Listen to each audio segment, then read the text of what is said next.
አክብሮታዊ ሰላምታችን በያላችሁበት ይድረስ። የተወደዳችሁ የኢትዮ ፎረም ቤተሰቦች እነሆ የዕለቱን ዘገባዎቻችንን ከዚህ እንደሚከተለው ወደ እናንተ ማድረስ ጀመርን። አበይት ነጥቦቹን በቅድሚያ ጠቅላይ ሚኒስትር አብይ አህመድ ከህወሓት አመራሮች ጋር እንዲነጋገሩ የቀረበላቸውን ጥያቄ በድጋሚ ውድቅ አደረጉ። የፌደራል መንግስት ጣልቃ እንዲገባም ጥያቄ አቅርብ ብለው ለጊዜያዊ መንግስቱ ጥያቄ ማቅረባቸውም ተሰምቷል። በዝርዝር የምንመለከተው ቀዳሚው ጉዳይ ይሆናል። የፋኖ ኃይሎች ከ160 ሺህ በላይ የክልሉ ህዝብ ጋር ባለፉት ቀናት ስብሰባ ማካሄዳቸውን ይፋ አደረጉም። የብልጽግናው አገዛዝ ደግሞ ከክልሉ ህዝብ 2 ዓመት ባልሞላ ጊዜም ለሚሊሻ በሚል ከ240 ሚሊዮን ብር በላይ ሰበሰብኩ ሲል ገልጿል። በክልሉ የሚከናወኑ ውጊያዎች በቀጠሉበት በዚህ ወቅት ፋኖም መከላከያ ሰራዊቱም ኃይላቸውን ማስመረቃቸውን ገልጸዋል። ወደ እናንተ ይደርሳል። የብልጽግናው ፕሬዝዳንት አማካሪ ለህወሓት ከፍተኛ አመራሮች ምላሽ ሰጥቷል። አማካሪው መንግስታቸው እየተተነኮሰ እንደሆነም ገልጿል። የህወሓት አመራር ከሌሎች ታጣቂ ድርጅቶች ጋር በመሆን የፌደራል መንግስቱን ሊታገለው ነውም ብለዋል። ይህንንም ይዘናል። ይህ በእንዲህ እንዳለ ብልጽግና ወደ ትግራይ ሊገባ የነበረ ነዳጅን በቁጥጥር ስር አዋልኩ ብሏል። ከአማራ ክልል ተነስቶ ለህወሓት ሊደርስ ነበር ያለውን ነጭ ጋዝ ያዝኩ ብሏል። የክልሉ የኦህዴድ ብልጽግና ክንፍ ሌላኛው መረጃችን ነው። የአሜሪካው ፕሬዝዳንት ዶናልድ ትራምፕ ከኢራን ጋር እንደገና ጦርነቱን መጀመር ሊያስፈልግ ይችላል አሉ። ኢራን በበኩሏ አሜሪካ ዳግም ጥቃት የምትፈጽም ከሆነም የከፋ እርምጃ እንደምትወስድ አስጠንቅቃለች። የኢራኑ ጠቅላይ መሪ ደግሞ የሀገራቸውን የኒውክሌር አቅም እንከላከሏለን ሲሉ ቃል ገብተዋል። የተወደዳችሁ የኢትዮ ፎረም ቤተሰቦች አብራችሁን ስትቆዩ እነዚህንና ሌሎችን መረጃዎችን ታደምጣላችሁ። ሰናይ ቆይታ ይሆንላችሁ። ጠቅላይ ሚኒስትር አብይ አህመድ ከህወሓት አመራሮች ጋር እንዲነጋገሩ የቀረበላቸውን ጥያቄ በድጋሚ ውድቅ ማድረጋቸው ተነገረም። የፌደራል መንግስቱ ጣልቃ እንዲገባም ጥያቄ አቅርብ ብለው ለጊዜ አስተዳደሩ ጥያቄ ማንሳታቸውም ታውቋል። የትግራይ ህዝብን በሁለንተናዊ መልኩ ክልከላ ውስጥ ያደረጉት ጠቅላይ ሚኒስትሩም የፕሪቶሪያው ስምምነት እንደፈረሰ ከገለጹ 7 ወራት አልፏቸዋል። ስምምነቱን የተፈራረምኩት ከጀነራል ጻድቃን ገብረትንሳኤና ጌታቸው ረዳ ጋር ነው። እነርሱ ደግሞ እኔ ጋ ናቸው። ያልተፈራረምናቸው አካላት ናቸው የፕሪቶሪያ ውል ይከበር የሚል ጥያቄ እያነሱ ያሉት በሚል የስምምነቱ ተፈራራሚ የሆነውን ህወሓትንም በምርጫ ቦርዳቸው በኩል እንዲሰረዝ ማድረጋቸውም አይዘነጋም። ፕሪቶሪያ የተደራደር ነው ከጀነራል ጻድቃን ጋር ነው፣ ከጌታቸው ረዳ ጋር ነው፣ ከአሰፋ ብርሃ ጋር ነው። ዋነኛ ተደራዳሪ በትግራይ ወገን ጻድቃን፣ ጌታቸውና አሰፋ፣ ሌሎች ሰዎች ይኖራሉ። ዋናዎቹ ግን እነዚህ ናቸው ፈራሚዎቹ። በእኛም ወገን ይታወቃል። እነሱ ስጠይቃቸው ያሉኝ ነገር አለ። በስፍራው ያልነበሩ ሰዎች፣ አንዳንዶች ፕሪቶሪያን የማያውቁ ሰዎች ደግሞ ፕሪቶሪያን እናስከብር ይላሉ። እና የወለደችው እያለች የታቀፈችው እናት ልሆናለች። እንዲህ ባለመልኩ የተናገሩት ጠቅላይ ሚኒስትር አብይ ይህንን ገለጻ ካቀረቡ በኋላ ወደ ትግራይ ክልል በጀትም ቱሪስትም ሆነ ነዳጅ እንዳይሄድ ከልክለው የአውሮፕላን በረራዎችንም ለተወሰነ ጊዜ አስተጓጉሎ እንደነበር ይታወቃል። ከዚህ ንግግራቸው ቀደም ብሎም ፊልድ ማርሻል ብርሃኑ ጁላም ተገንጠሉ ሲሉ መግለጻቸው የሚዘነጋ አይሆንም። በአሁኑ ወቅትም የትግራይ ክልል መንግስትና ክልሉም ከአብይ አህመድ መንግስት ጋር ምንም አይነት የአስተዳደር የበጀትና የፖለቲካ ግንኙነት እንዳይኖረው ሆኗል። ይሁን እንጂ ጀነራል ታደሰ ወረደን ጊዜው ባለፈበት አዋጅ የጊዜያዊ መንግስቱ ፕሬዝደንት እንዲቀጥል ወሰነናል ብለው ከቀናት በፊት መግለጫ መስጠታቸው ይታወቃል።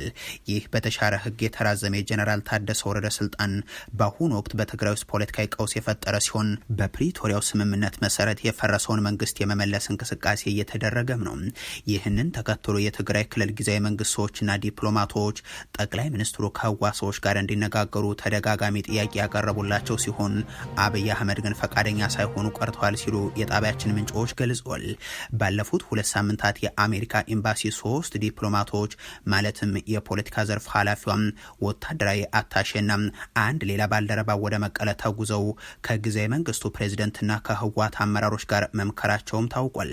በዲፕሎማቶችም ሆነ በትግራይ ጊዜያዊ መንግስት አመራሮች በተደጋጋሚ ለጠቅላይ ሚኒስትሩ የቀረበው ጥያቄም ተገናኝታቸው ተወያዩ የሚል ቢሆንም አብይ አህመድ ግን አልነጋገርም በማለት ውድቅ አድርገዋልም ተብሏል። ከወራት በፊት የአፍሪካ ህብረት ተመሳሳይ ጥያቄ አቅርቦላቸው በመሆናቸው አርፈ ተቀመጥ ሲሉ ማስጠንቀቃቸውን ኢኮኖሚስት መዘገቡ ይታወሳል። ከዚህ በፊትም የጊዜያዊ መንግስቱ ምክትል ፕሬዚደንትና የህወሓት ምክትል ሊቀመንበር አማኑኤል አሰፋም ከጀነራል ታደሰ ወረደ ጋር ወደ አዲስ አበባ በተጓዙበት ወቅት ጠቅላይ ሚኒስትሩ ደግሞ ላገኘው አልፈልግም ብለው መመለሳቸውም አይዘነጋም። የብልጽግናው ፕሬዚደንት በክልሉ እንዲህ ያለ ፖለቲካዊ ቀውስን ከፈጠሩ በኋላ በአሁኑ ወቅት ደግሞ የጀነራል ታደሰ ወረደ አስተዳደርን ጣልቃ ግባ ብሎ እንዲጋብዛቸው እየጠየቁ ነውም ተብሏል። ጊዜያዊ መንግስቱ ጋብዞን ወታደራዊ ጣልቃ ገብነት ፈጽመናል ለማለት የሚያስችል መንገድ ይህንን ጥያቄ እያቀረቡ ያሉት የብልጽግናው መሪም ከዚህ በፊት የህግ ማስከበር በሚል ስም ያከናወኗቸውን ጦርነቶች ለመድገም በማለም ነው ሲሉ ምንጮቹ ይገልጻሉ። ይሁን እንጂ ከጀነራል ታደሰ ወረደ በኩል የተሰጣቸው ምላሽ የፌደራል መንግስቱን አልጋብዝም የሚል ነው ሲሉ ምንጮች አረጋግጧል። ጀነራል ታደሰ ወረደም ትናንት በሰጡት ቃለ ምልልስ ላይ ከፌደራል መንግስቱ በኩል አልተጠየኩም፣ ብጠየቅም አልጋብዝም ማለታቸው አይዘነጋም። ጀነራል ታደሰ ወረደ ባለፈው 1 ዓመት በነበረው የፕሬዝደንትነት ዘመናቸው የፌደራል መንግስቱን አልደገፈኝም ሲሉ መግለጻቸውም ይታወሳል። ምንም ከፌደራል መንግስት መደረግ ያለበት ድጋፍ የሚመለከት እኔ ያክል ተደግፍ ያለው የሚል ነገር የለኝም። ሁሉም ነገር ማለት ነው ኦልሬዲ ተራዘመ። የኔ ተራዝሞ እኮ ደሞዝ የመጣ ያለን መራዘሙ የሚያመጣው ለውጥ አለ ወይ የሚል ጥያቄ አለኝ። እኔ ማመጣው ለውጥ አለ ወይ የሚል ግን እኔ እንደዚህ ብዬ እንደገና ደሞዝ አመጣለሁ፣ በጀት አስለቃለሁ፣ እንደዚህ አይነት አድርጋለሁ የሚል እኮ የለኝም። ምንም አይነት ኮንፊደንስ እኮ የለኝም።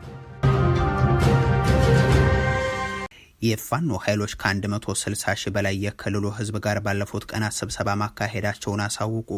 የብልጽግናው አገዛዝ ደግሞ ከክልሉ ህዝብ 2 ዓመት ባልሞላ ጊዜ ውስጥ ለሚሊሻ በሚል ከ240 ሚሊዮን ብር በላይ ሰበሰብኩ ሲል አሳውቋል። በክልሉ የሚደረጉ ውጊያዎች በቀጠሉበት በዚህ ወቅት ፋኖ መከላከያም ሰራዊታቸውን ማስመረቃቸውንም ገልጿል። የክልሉ ጦርነት በተደረገባቸው ባለፉት 3 ዓመታት ብልጽግና በየአካባቢው ደጋግሞ ስብሰባዎችን ስለማከናወኑ መግለጹ ይታወሳል። በእነዚህ ስብሰባዎችም ህዝቡ ጽንፈኛውን አወገዘ ወዘተ የሚሉ ሪፖርቶች ሲያቀርብም ነው የሚታወቀው። ከሰሞኑ ደግሞ የፋኖ ኃይሎች በክልሉ በርካታ ስፍራዎች ህዝባዊ ውይይቶችን በተለይም ከአርሶ አደሩ ጋር ስለማከናወናቸው ገልጿል።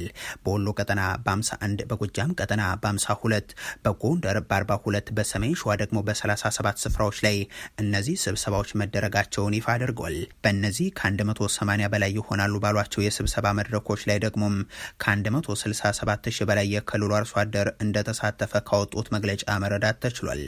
ለ3 ቀናት በተደረገው በዚህ ምክክር አርሶ አደሩ በአገዛዙ ከሚደርስበት ግፍና በደል ባሻገርም በየስፍራው የሚገኙ ዘራፊዎች እንዳስቸገሩት የገለጸበት ስለሚከናወነው የትግል እንቅስቃሴ ግንዛቤዎች የተፈጠሩበት ነው ሲሉም ይገልጻሉ።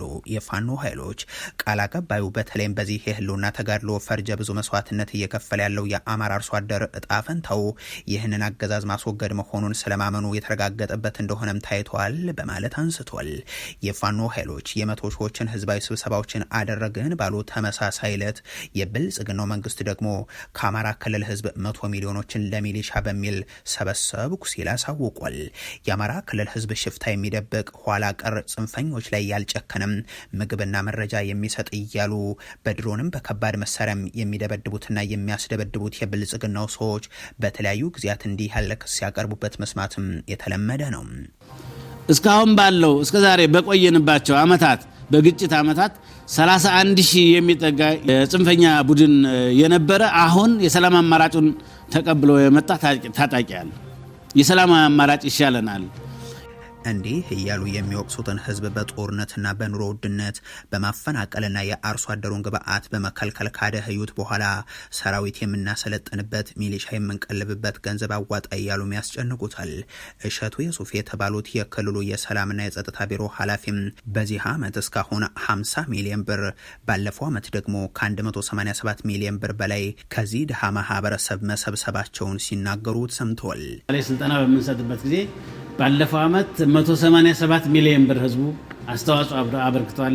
ሰላም አስከባሪ ስናሰለጥን፣ ሚኒሻ ስናሰለጥን ያን ያህል ገንዘብ አውጥቶ ነው እየደገፈን ያለው።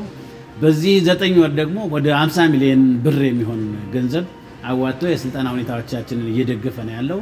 እኒህ የኦህዴድ ብልጽግና የባህር ዳር ወኪል አሁን በአማራ ክልል ሰላም ሰፍኗል ሲሉም አንስተው በድምሩ 33 ሺህ ጽንፈኛ እጅ ሰጠንም ብለዋል። እንዲህ በሚል እየተገለጸም የመከላከያ ሰራዊቱ ግን ከባድ ውጊያን ስለማድረጉ መግለጫ ያወጣል። የሌትናንት ጀነራል አሰፋ ቸኮል እዝም በ2 ሳምንታት ውስጥ በራያ ቆቦ ወረዳ በበርካታ ስፍራዎች ሲዋጋ ሰነበትኩ ብሎም በእነዚህ ጊዜያት ውስጥ ደግሞ የዲሽቃ የሞርታር የመትረየስና ወዘተ መሳሪያዎች በሺዎች የሚቆጠር ተተኳሽን ማረኩ ሲል ያቀርባል። የፋኖ ኃይሎችን በተለያዩ ቦታዎች ጥቃቶችን መቀጠላቸውን አንስተው ማሳያ አድርገው የሚያቀርቡት በዛው በወሎ ቀጠና ቡግና አካባቢ የተደረገውና ከ35 በላይ የመንግስት ወታደሮች ተደምስሰዋል ያሉበትን ውጊያ ነው። እነዚህ ሁለት ተፋላሚ ኃይሎች በተመሳሳይ ቀን ሰራዊታቸውን አሰልጥኖ ማስመረቃቸውንም አሳውቀዋል። አገዛዙ በብር ሸለቆ ሳሰለጥናቸው ከረምኩ ያላቸውን ተረኛ የእርስ በርስ ጦርነቶች ሰለባ የሆኑ ወጣቶችን አስመራኩ በማለት ነው የገለጸው። የፋኖ ኃይሎችም ላለፉት ወራት ስልጠና ሲወስዱ የቆዩ ያሏቸውን ታጣቂዎቻቸውን ማስመረቃቸውን ይፋ አድርገዋል። እንደ እሸቱ ያሉ የወቅቱ ተላላኪዎች ደግሞ ክልሉ ሰላም ነው የሚል ሪፖርትን በሚዲያ ላይ ያቀርባሉ፣ ወደ 4 ኪሎም ያስተላልፋሉ። ብልጽግና ወደ ትግራይ ሊገባ የነበረ ነዳጅ በቁጥጥር ስር አዋልኳል። ከአማራ ክልል ተነስቶ ለህወሓት ሊደርስ ነበር ያለውን ነጭ ጋዝ ያዝኩ ብሏል የክልሉ የኦህዴድ ብልጽግና ክንፍ። ትግራይን ከበጀትም ከነዳጅም ያገደው አገዛዙ ክልሉን በቀውስ የማዳከምና በሂደትም የማጥፋት ተግባር ላይ እንደሆነ የሚታወቅ ነው። የጊዜ አስተዳድሩ ፕሬዚዳንት ጀነራል ታደሰ ወረደም ትናንት ይህንን አረጋግጠው ደሞዝ እንኳን ለማስለቀቅ መተማመኑ እንደሌላቸው መግለጻቸው ይታወሳል። የተለያዩ ተቋማትን ስለ ክልከላዎቻችን ስጠይቅ ፖለቲካዊ ውሳኔ ነው የሚል ምላሽ ነው የሚሰጠን፣ ለጦርነት ልታውሉት ነው ይባላል። በየትኛውም ሁኔታ የሰራተኛን ደሞዝ ልትከለክል አትችልም ሲሉ ማንሳታቸውም እንደዚሁ። አሁን በትግራይ ክልል የነዳጅ እጥረት ሆስፒታሎች የእናቶችን የወሊድ አገልግሎት የሚሰጡ አምቡላንሶቻቸውን ስራ እንዲያቆሙ አድርጓቸዋል። መደበኛ የትራንስፖርት አገልግሎት ማግኘትም አዳጋች ሆኗል። ከተገኘም እጅግ ውድ ከሆነ ሰነባብቷል። ዛሬ የአማራ ክልል ብልጽግና ያወጣው መግለጫ ደግሞ ወደ ትግራይ ሊገባ የነበረ ነዳጅን በቁጥጥር ስር አዋልኩ ይላል። የብልጽግናው መግለጫ በራያ ቆቦ ወረዳ በሌሊት 18 በርሜል ነጭ ጋዝን ጭኖ ወደ ህወሓት ለማድረስ ሲንቀሳቀስ የነበረ ታታ መኪና ተያዘ ይላል። በጸጥታ ኃይላችን ኦፕሬሽን እንቅስቃሴውን አመከን ነው እያለም ይቀጥላል። ይህ መግለጫ ነዳጅ በህገወጥ መንገድ ሲጓጓዝ በቁጥጥር ስር ዋለ ከሚለው የተሻገረ ትርጓሜ የሚሰጠውም ይሆናል። ይህ አገዛዝ በተለይም በአማራና ትግራይ ህዝቦች መካከል መቀራረብ እንዳይኖር እንዲህ ያሉ አጋጣሚዎችን ደጋግሞ የፕሮፓጋንዳ መቀስቀሻ መሳሪያ ያደርጋቸዋል። የትግራይ የሰራዊት አመራሮችና ህወሓትን በፋኖ ላይ ከጎኑ ቁመው እንዲዘምቱለት ያቀረበውን ጥያቄም ከዓመታት በፊት ውድቅ ካደረጉበት በኋላ የፋኖ ኃይሎችን እንቅስቃሴ የህወሓት ሴራ ነው እያለ ወደ ማቅረብ መሸጋገሩ ይታወሳል።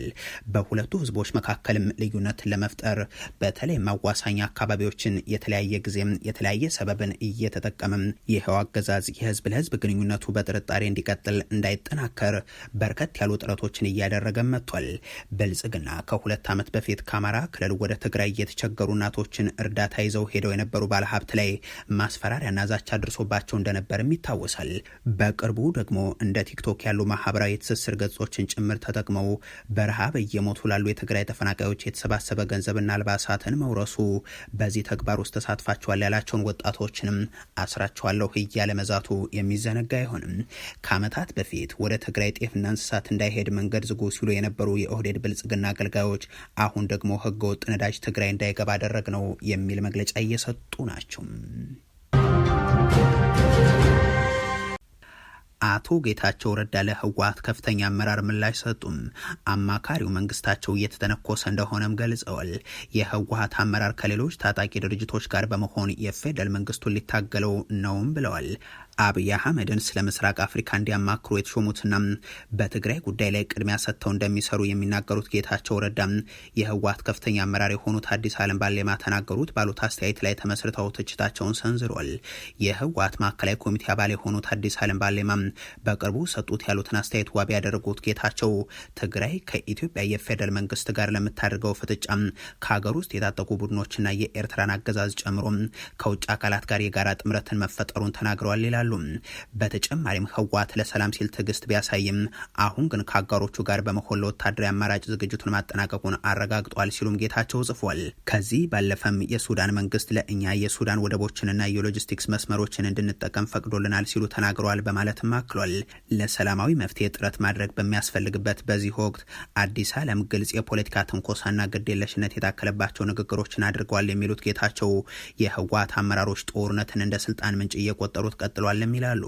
ስለ ጦርነት ዝግጅት አቃሎ መናገር የትግራይ ህዝብ የከፈለውን ግዙፍ መስዋዕትነት ማቃለል ነው ሲሉ የጻፉት ጌታቸው ረዳም የአዲስ ዓለም ባሌማ ንግግር የፓርቲውን የጋራ ስምምነት የሚወክልና ስትራቴጂካዊ ብስለትን ያልተላበሰ ብለውታል። ከህወሓት ጋር ሲጋጩም የትግራይ ህዝብን ከታሪክና ከህሊና እናጠፋዋለን የሚለውን ንግግር አብይ አህመድና ያገዛዙ ሰዎች ሲያቀርቡት ይደመጣል። አቶ ጌታቸው ረዳ ደግሞ ይሄኛው የአዲስ ዓለም ባሌማ ንግግርን ለትግራይ ህዝብ የሚተርፍና ትግራይን የሚያጠፋ ነው ሲሉ አስጠንቅቋል። ሌላ ጦርነት ትግራይን አያጠናክራትም ወይም አያገግማትም፣ ይልቁንም ያጠፋታል። የጥፋቱ ሰለባ የሚሆኑትም እንደ ቀደሙ የትግራይ ወጣቶች ናቸው ሲሉ የጻፉት ጌታቸው የሚያማክሩት የብልጽግና መንግስት የተጣላው ከና አዲስ ዓለም ባሌማ ጋር ከሆነ ትግራይን ለማጥፋት ለምን ያስባል ለሚለው ጥያቄ ግን ማብራሪያ አላሰፈሩም። ይልቁንም ህወሓት ከሌሎች ጋር ወደ ወታደራዊ ጥምረት ከገባም በትግራይ ሰላም አይኖርም፣ ትግራይም ትጠፋለች ሲሉ በቀደመው ጊዜ የብልጽግና ባለስልጣናት ሲናገሩት የነበረውንና ትግራይን የማጥፋት ፖሊሲያቸውን እሳቸው ማስተዋውቀውታል። አዲስ ዓለም ነጻነታቸውን ያገኙት እሳቸውና ጓደኞቻቸው ሞቷል በሚሉት በፕሪቶሪያው ስምምነት አማካኝነት ነው ሲሉ የተቹት የአብይ አህመድ አማካሪ ፕሪቶሪያ እስረኞች እንዲፈቱ፣ አገልግሎቶች እንዲቀጥሉና የፖለቲካ ምህዳሩ እንዲከፈት ሁኔታዎችን አመቻችተዋል በማለት ስምምነቱን የፈረመውና የሚቃወመው ጌታቸው ነው። እርሱ ደግሞ ከኔ ጋር ነው የተባለላቸው ጌታቸው ረዳም አለቃቸው ደጋግሞ የሚናገሩትን በስምምነቱ ትግራይ ያገኘው የሚሉትን ነገር ደጋግመውም ጽፏል። እርሳቸው የካቢኔ አባል የሆኑበት የኦህዴድ ብልጽግናው መንግስት ግን የትግራይ ክልልን ከበርካታ ነገሮች ስለመከልከሉ በጽሁፋቸው ላይ አላመላከቱም። የአሜሪካው ፕሬዚደንት ዶናልድ ትራምፕ ከኢራን ጋር እንደገና ጦርነቱን መጀመር ሊያስፈልግ ይችላል አሉ። ኢራን በበኩሏ አሜሪካ ዳግም ጥቃት የምትፈጽም ከሆነም የከፍ እርምጃ እንደምትወስድ አስጠንቅቃለች። የኢራኑ ጠቅላይ መሪ የሀገራቸውን የኒውክሌር አቅም እንከላከላለን ሲሉም ቃል ገብቷል።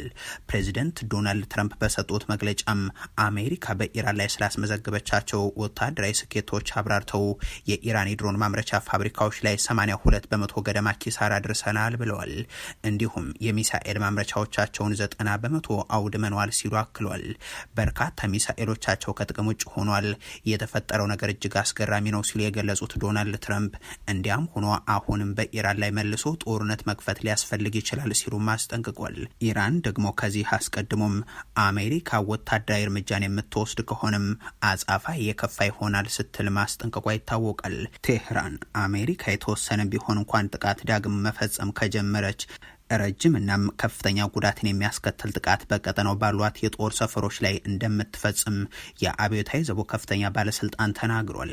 በቀጠናው ጦር ሰፈሮቻቸው ላይ የሆነውን አይታችኋል፣ በጦር መርከቦቻቸው ላይ ተመሳሳዩን ነገር እናደርጋለን ሲሉ የአየር ኃይል አዛዡ ማጂድ ሙሳቢ መናገራቸውንም የሀገሪቱ የመገናኛ ብዙሃን ዘግቧል። የኢራኑ ጠቅላይ መሪ ደግሞም የእስላማዊ ሪፐብሊኩን የኒውክሌርና የሚሳኤል አቅም ለመከላከል ቃል ገብተዋል።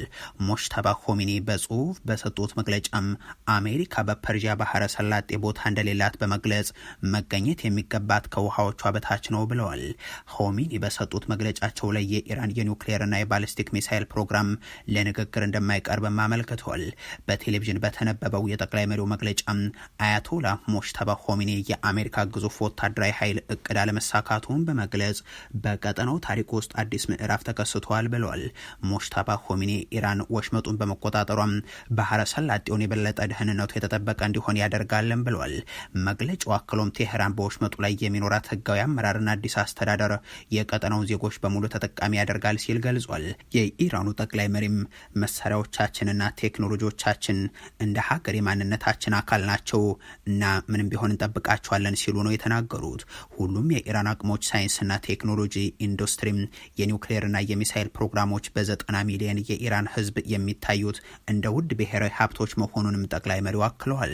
ልክ ውሃችንን፣ ግዛታችንንና የአየር ክልላችንን እንደምንከላከለው ሁሉ መሳሪያዎቻችንንም እንጠብቃቸዋለን በማለት በሺህ ኪሎ ሜትሮች አቋርጠው መጥተዋል ያሏቸውን የውጭ ኃይሎችን በስግብግብነትና በክፋት ይንቀሳቀሳሉ ሲሉ ወንጅለው በአካባቢው ምንም ቦታ የላቸውም ከውሃው በታች ካልሆነ በቀርም ብለዋል። ሆሚኒ በዚህ መግለጫቸው ኢራን ወሽመጡን መቆጣጠሯ እንደምትቀጥልም አመልክተዋል። ይህ በእንዲህ እንዳለም ባለፉት 72 ሰዓታት ውስጥ 52 የኢራን መርከቦች አሜሪካ በኢራን የውሃ ክልል ላይ የጣለችውን እንቅስቃሴ እገዳ ጥሰው ማለፋቸውን ፋርስ የዜና ወኪል ዘግቧል። ካሳለፍነው ሰኞ ከምሽቱ 4 ሰዓት በፊት የነበሩትን 3 ቀናት የሳተላይት መከታተያ መረጃዎችን ዋቢ በማድረግ የቀረበው የኢራኑ ዜና ወኪል ዘገባ እንደሚያመላክተው እገዳውን ጥሰው ካለፉት መርከቦች መካከል 31ዱ የነዳጅ ጫኝ መርከቦች ሲሆኑ 21ዱ ደግሞ የጭነት መርከቦች ናቸው። ኢራን የሆርሙዝ ወሽመጥን መዝጋቷን ተከትሎም የዓለም የነዳጅ ዋጋ በከፍተኛ ደረጃ ማሻቀቡም ቀጥሏል። ዛሬም የብሬንት ድፍድፍ ነዳጅ ዘይት ዋጋ በበርሜል $126 ተሽጧል። የተወደዳችሁ የኢትዮ ፎረም ቤተሰቦች ለዛሬ ያሉን መረጃዎች ይህንን ይመስሉ ነበር። አበቃን። ቸር ያሰማን።